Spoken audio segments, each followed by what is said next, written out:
आजकल एक बड़ी दिक्कत का सामना करा जा रहा है लोगों के द्वारा, जो कि है पैसों की दिक्कत। हाँ जी, पैसे आज की डेट में लोगों को नहीं मिल पा रहे हैं अपने वेंडर से, जिसके कारण वो फँस गए हैं।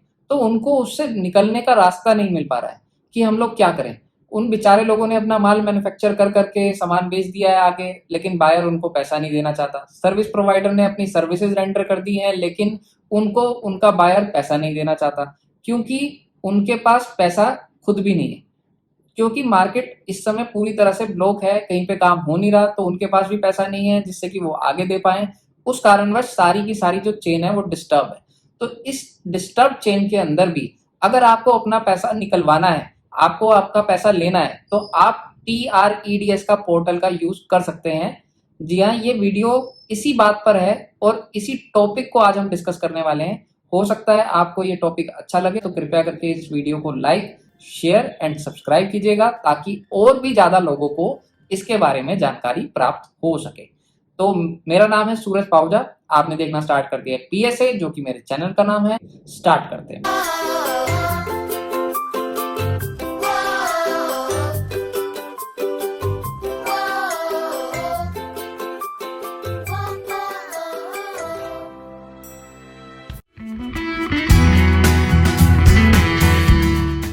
सबसे पहले हम लोग बात करते हैं कि TREDS पोर्टल क्या है। TREDS पोर्टल पे एक बायर होता है, एक सेलर होता है और एक होता है मीडिएटर, जो कि है बैंक और या फिर आप कह सकते हैं NBFC। ये बैंक और NBFC हमारे बिल को डिस्काउंट करते हैं।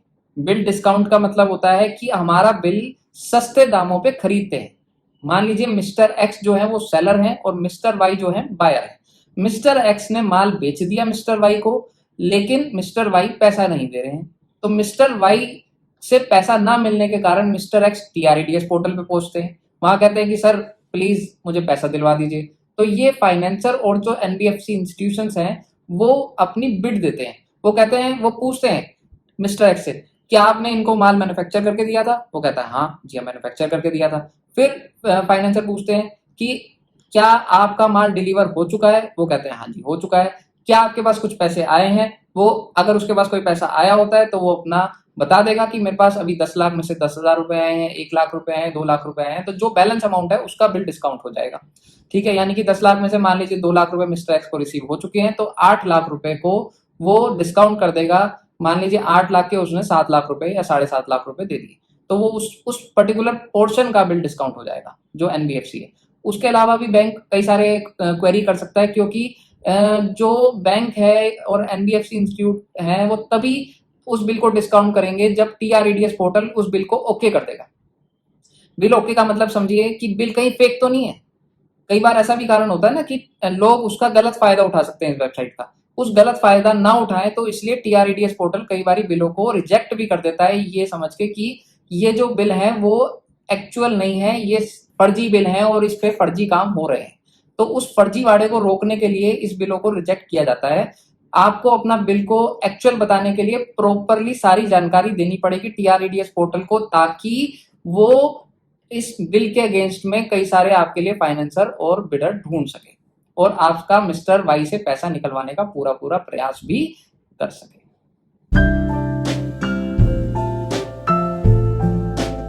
ये काम कैसे करता है, अब इसके बारे में समझ लेते हैं।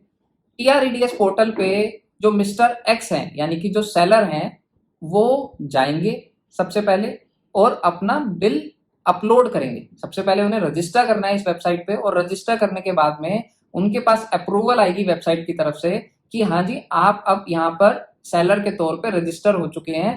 अब आप हमें बताइए कि कौन सी पार्टी से आपने काम किया है और कौन सा बिल आप डिस्काउंट करवाना चाहते हैं।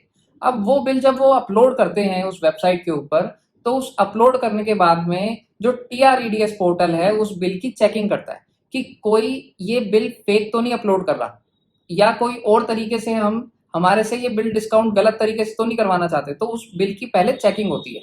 उस बिल की चेकिंग होने के बाद में TREDS पोर्टल वाले, जिन बायर का नाम डाला जाता है उस पोर्टल पे कि हमने इन बायर को माल बेचा है, यानी कि मिस्टर वाई को, तो मिस्टर वाई को वो बिल भेजा जाता है कि क्या आप इस बिल को एक्सेप्ट करते हैं या नहीं करते हैं। अगर मिस्टर वाई एक्सेप्ट नहीं करते हैं और वो डिनाई करते हैं कि नहीं जी हमने इनसे कोई माल नहीं खरीदा है, तो मिस्टर एक्स ने ऑलरेडी पहले बिल के साथ में अपनी सारी डॉक्यूमेंटेशन अपलोड की होंगी, जिससे कि मिस्टर वाई मजबूर हो जाएंगे प्रूव करने में कि हमने उनसे माल नहीं खरीदा है। यानी कि मिस्टर एक्स ने अपने बिल के साथ साथ मिस्टर वाई को अगर कोई माल डिलीवर किया है तो डिलीवर की स्लिप होगी, कोई ईवे बिल होगा या कोई भी अदर प्रकार का डॉक्यूमेंट होगा, जिससे कि मिस्टर वाई उस चीज को डिनाई नहीं कर सकते। उसके बावजूद भी मिस्टर वाई डिनाई करते हैं तो TRADS पोर्टल उस कॉर्पोरेट को, उस मिस्टर वाई का नेगेटिव रेटिंग कर देती है, और नेगेटिव रेटिंग करने के बाद में और कोई MSME उससे ना माल बेचे किसी भी प्रकार से, उसको प्रेरित करती है। तो जैसे ही मिस्टर वाई जो है उस पोर्टल पे उस बिल को एक्सेप्ट कर लेंगे, तो एक्सेप्ट करने के बाद में मिस्टर एक्स और मिस्टर वाई के का जो एक कॉन्ट्रैक्ट है वो स्टैब्लिश हो जाएगा कि हाँ जी मिस्टर एक्स ने माल बेचा है और मिस्टर वाई ने माल खरीदा है। अब बीच में फाइनेंसर्स अपनी बिड डालेंगे कि हम इस बिल को 10 लाख की जगह 9 लाख में खरीद लेंगे, 8.5 लाख में खरीद लेंगे, 9,25,000 रुपए में खरीद लेंगे, इस टाइप से। तो जो भी बिड मिस्टर एक्स को पसंद आती है तो वो उस बिड को एक्सेप्ट कर लेंगे, और उस एक्सेप्ट करने के बाद में वो चेंज नहीं कर सकते। और ऐसे ही जो फाइनेंसर्स हैं वो एक बार अगर बिड डाल देंगे तो वो उस बिड को भी चेंज नहीं कर सकते।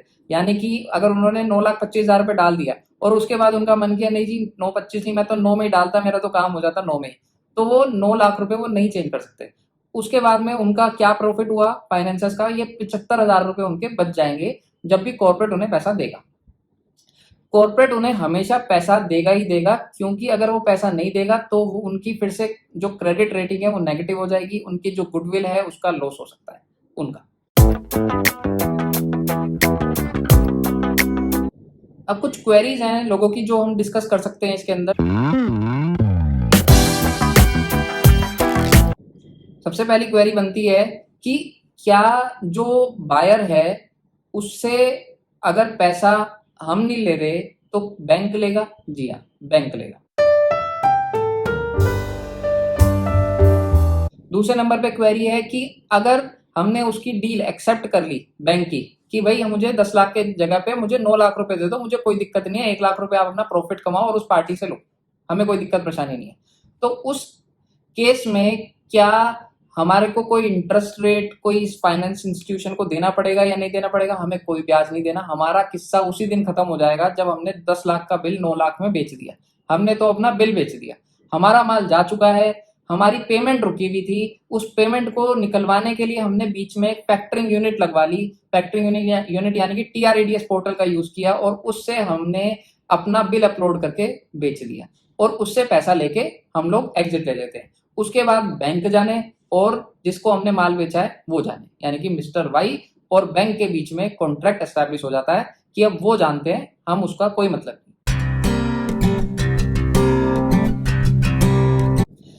क्या फाइनेंस इंस्टीट्यूशन जो है वो भी आगे इस बिल को बेच सकते हैं? जी हाँ, जो फाइनेंशियल इंस्टीट्यूशंस हैं वो भी इस बिल को आगे बेचा जा सकता है।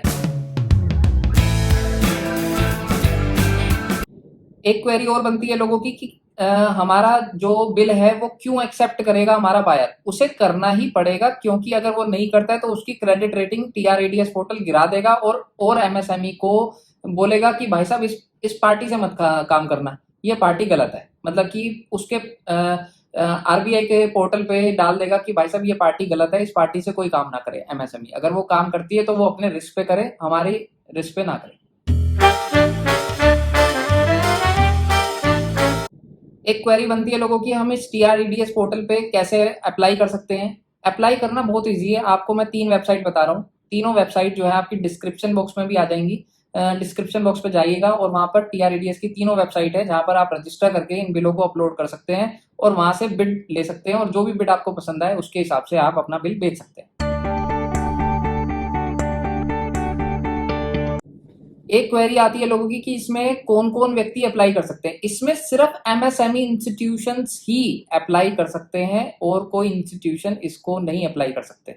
आपको जो TRADS पोर्टल पे मिलेंगे वो सिर्फ MSME मिलेंगे। MSME की डेफिनेशन आपको पता ही है कि जो 100 करोड़ रुपए तक की यूनिट्स है वो MSME में कवर्ड होती है। अभी रिसेंट नोटिफिकेशन के अंतर्गत ये 100 करोड़ की लिमिट बढ़ा के 250 करोड़ कर दी है हमारी ऑनरेबल फाइनेंस मिनिस्टर जो कि निर्मला सीतारमन जी हैं, उन्होंने इस लिमिट को बढ़ा दिया है, 250 करोड़ कर दिया है।